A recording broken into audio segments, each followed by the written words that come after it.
कहते हैं ना, अपनी किरदार में थोड़ा अकड़ रखा कीजिए, क्योंकि जिन तारों में करंट नहीं होता उन्हें लोग मुंह से छील दिया करते हैं। वैसे ही कुछ इंसान होते हैं जो अपनी काबिलियत होने के बाद भी अपने सपनों को चूर चूर कर देते हैं, इधर उधर के बातें सुन करके। और उनके बताने वाले या रास्ता दिखाने वाला कोई नहीं होता कि आगे जाके उन्हें करना क्या है। पर किसी किसी इंसान में होता है, फेलियर होने के बाद भी लगातार वो चलते रहते हैं जब तक उनका सक्सेस मिल ना जाए। कुछ इंसान ऐसे भी होते हैं जो एक दो बार ट्राई करते हैं और उन्हें लगता है कि हमें कुछ नहीं हो पाएगा या हम कुछ नहीं कर सकते, पारिवारिक स्थिति के कारण, फाइनेंशियली बैकग्राउंड के कारण। तो उन्होंने कुछ ऐसे ही बातों को सुन करके रोक देते हैं। तो उन्हीं से जुड़े कुछ ऐसे व्यक्ति इस प्रोग्राम में आते हैं जिन्हें एक हौसला देने का काम करते हैं, सूखे पेड़ में पानी देने का काम करते हैं। और आगे बढ़ने से पहले बता दूं, यह प्रोग्राम किसी जाति, धर्म या किसी समुदाय को चोट पहुंचाने के मकसद से नहीं तैयार किया गया है, और न ही ये कंटेंट किसी पॉलिटिकल रिलेशन को साथ देती है। तो हम अपनी बातों को इनसे साझा करते हैं। जैसा कि हमारी टीम ने कुछ सूत्रों से पता किया, आप पे रिसर्च किया, तो आपसे देखा गया कि ये 14 जॉब को एग्ज़ाम दे चुके हैं और उनमें छोटी छोटी पॉइंट के कारण आप रिजेक्ट हो गए। पर वहाँ पे 14 एग्ज़ाम को मेन लिस्ट में नाम न आने के कारण उन असफलताओं को आप किस तरह मैनेज किए? देखिए, कहने का मतलब ये है कि लाइफ में जो है ना, थोड़ी मोड़ी प्रॉब्लम आते रहती है। तो ऐसा नहीं कि उस प्रॉब्लम को हम छोड़ दें, उस प्रॉब्लम को फेस करते हुए आगे बढ़ेंगे। हम आगे बढ़ते हुए अपनी लक्ष्य, मेरा जो लक्ष्य है, हम उस लक्ष्य पे चलेंगे। लोग तो है कि बहुत सारे बोलते रहते हैं कि हाँ ऐसे है, वो है, ये है, वो है, बट ऐसा नहीं करना है। अपना जो मन में है, अपने जो ठान रखा है वही करना है। यस, बस। तो कभी आपने इन 14 बार फेलियर होने के कारण कभी विश्लेषण किए कि आप किस कारण से फेल हो रहे हैं? तो वहाँ पे पॉइंट से हाँ, हमने वो नोटिस किया है क्योंकि हमने बहुत सारे, अभी तो कटअप बहुत ज़्यादा हाई चले जा रहे हैं। तो होता क्या है कि एक्चुअली वहाँ पे कटअप होता है इसलिए कि जैसे कि अलग अलग स्टेट होता है, अलग अलग स्टेट में हम लोग जाते हैं, तो अलग अलग स्टेट का कटअप जो होता है उसके हिसाब से बनाया जाता है। Yes sir.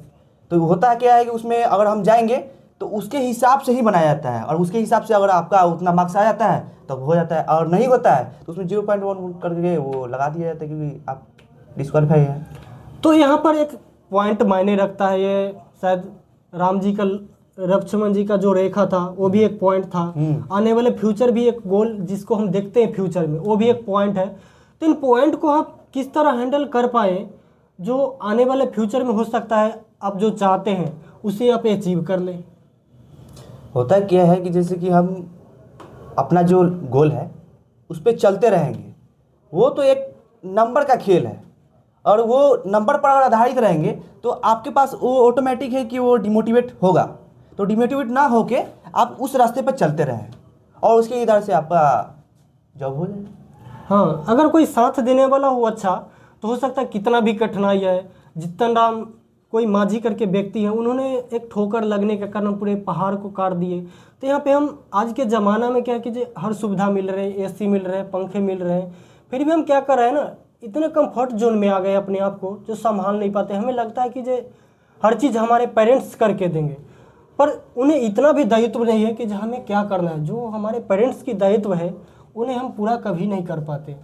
तो ऐसे ही स्थिति में जब आपके पिताजी जब फार्मर हैं, तो फिर भी आप इतने साहस के साथ कैसे लड़ने की शुरुआत किया, और किस तरह आज तक फेलियर होते गए और आगे नहीं जाने कितने भगवान करे आपको जल्दी कुछ हो जाए, पर फिर से अगर फेलियर होते हैं तो वहाँ पे आप किस तरह खुद को मोटिवेट करेंगे और उठ करके फिर से दौड़ना शुरू करेंगे? देखिए, कहने का मतलब ये है कि आपको लोग है ना डिमोटिवेट करते हैं। डिमोटिवेट करते हैं तो उससे आपको मोटिवेट होना है, ना कि उसे डिमोटिवेट होना है। मोटिवेट होके तब अपने लक्ष्य पे चलते रहिए, रुकना नहीं है। वो तो आपको डिमोटिवेट कर रहे हैं, तो आप उसके माइंड को मतलब अपोजिट लीजिए, उल्टा लीजिए। क्योंकि हमें तो ये, अरे आप तो गर्व कीजिए उस बात पे कि आपको ये सौभाग्य मिला है कि आपको डिमोटिवेट कर रहे हैं।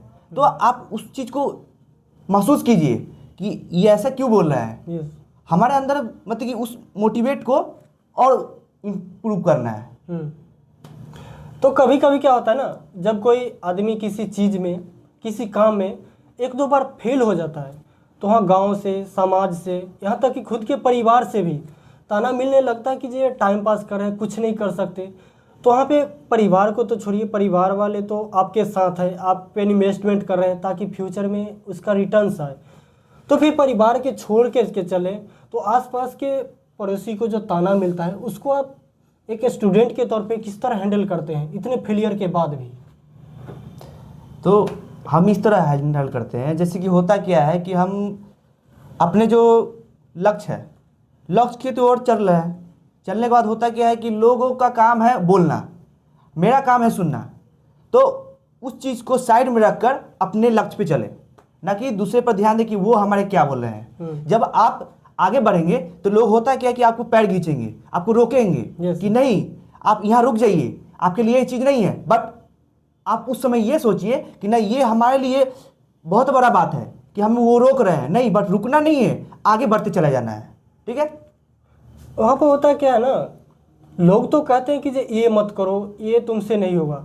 उन्हें ये खुद पे विश्वास नहीं होता कि ये वो कर सकते हैं, और लोग इसलिए हमें सलाह देते हैं कि आप ये नहीं कर सकते, क्योंकि उन्हें पता है कि जब मैं नहीं किया इस काम को तो लगता है सामने वाला भी नहीं कर सकता। वो चाहे हमारी शक्ल देखे होते हैं, हम गोरे हैं, काले हैं, उससे उन्हें फ़र्क नहीं पड़ता। उन्हें लगता है कि जो एक नॉर्मल सीधा सा पतला है तो लगता है कि जब वजन नहीं उठा सकता, लेकिन उनको अंदर की शक्तियों के बारे में पता नहीं होता।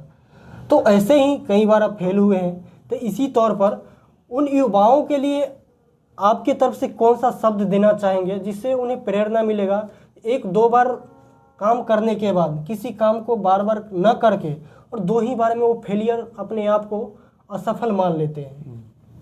देखिए ऐसे होता है कि अगर आप जिस काम को कर रहे हैं उस काम को करते रहिए, और उनका जो लड़का है, वो उनके पड़ोसी के जो लड़का होते हैं वो खुद तो कर नहीं पाते हैं, उनका लड़का कर नहीं पाता है, उनका लड़का वो मतलब इधर उधर के रास्ता पे वो भटक जाते हैं और दूसरा गलत काम करते रहते हैं। तो वो सोचते हैं कि ये इसका जो लड़का है वो उस चीज़ पर ना जाकर मेरे लड़के का जो रास्ता है उसकी तरफ चले जाए और बिगाड़ने की कोशिश करते हैं। बट वो चीज़ नहीं देखना है, अपने आप को आगे बढ़ाते चला जाना है। और ये नहीं देख रही दुनिया, तो कहती रहती है कि हाँ ये है, वो डिमोटिवेट करती है, बट अब उससे डिमोटिवेट नहीं होना है, मोटिवेट होके आगे बढ़ना है।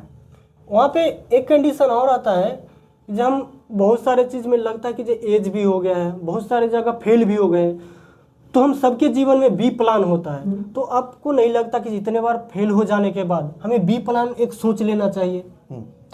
जिंदगी में हर एक इंसान के पास दो पहलू होने चाहिए। एक जो जब आप जिस रास्ता पर चल रहे हैं उस रास्ता पर चलते रहिए, और दूसरा जो है एक दूसरा प्लान करके भी रखिए। मान लीजिए कि ये मेरे पास ये एज जब तक है 18 से 28 तक एज है मेरे पास, तो उस लाइफ के यूज करते रहिए, और नहीं हो रहा है उसे अलग से भी एक टीचिंग लाइन का भी रास्ता देखते रहिए, क्योंकि उसमें भी एज अभी काफ़ी, तो 40 साल का एज उसमें दिया गया है, इसमें तो 28 साल तक है। तो क्यों ना उस चीज़ को करके रखिए ताकि ये चीज़ भी हम कंटिन्यू करते रहे, तो और ये चीज़ ना हो तो वो चीज़ हमारे पास अवेलेबल हो।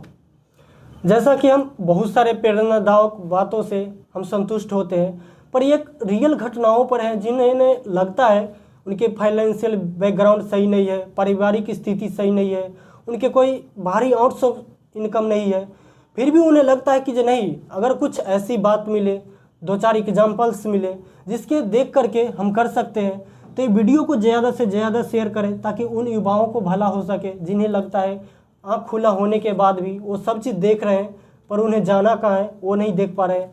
तो थैंक यू आज के लिए मिस्टर आदित्य, ये हमारी तरफ से आपकी छोटी सी भेंट, और आने के लिए बहुत बहुत धन्यवाद।